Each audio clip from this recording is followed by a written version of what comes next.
Senator McConnell, as Senate Majority Leader, has the highest levels of national security briefings of any member of Congress. And he knew about the dangers of coronavirus way back in January. And did he tell us? Did he come back to Kentucky and say, hey, we need to prepare? Did he get the nation prepared and get our president prepared for what was to be this crisis? What I did was shepherd through the Senate an almost $3 trillion coronavirus relief bill, which has provided $13 billion for Kentucky, over $1 billion for hospitals and healthcare providers. Meanwhile, here in Kentucky, we have 1 million Kentuckians that are filed for unemployment. Sometime in the last 6 months, we have 300,000 Kentuckians that still don't have health care in the middle of a coronavirus. And he's walking away from negotiations even now when President Trump even wants negotiations to happen before this election.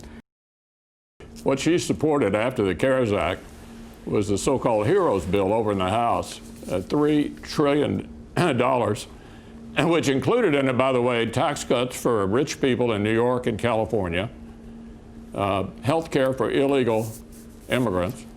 And by the way, that bill that she supported that they passed in the House after the CARES Act provided more money for Puerto Rico than it did for Kentucky.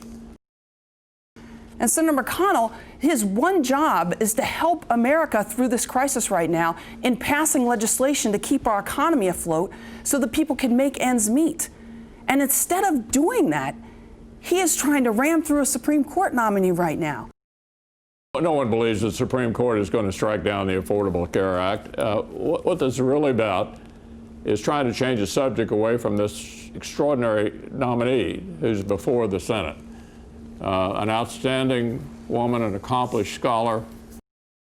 We need a testing and tracing plan. I can't believe 9 months into this thing, I'm still saying that. And frankly, we need leadership at the very top to talk to us, to tell us the truth about this virus and how deadly it is. Time on that. Senator, anything to add to that discussion? I know how to make deals. I made 3 major deals with Joe Biden during the Obama era. What the problem here has been an unwillingness by the Speaker to make a deal. You know, and after 36 years in Washington, this is what you get.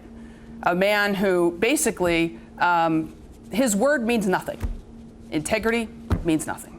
Does one thing 4 years ago, then just changes his mind and makes up an excuse the next 4 years. My opponent said she's the most progressive person in Kentucky. What does that mean? That means they want to stack the Supreme Court. In other words, add numbers so they can get an outcome that they like.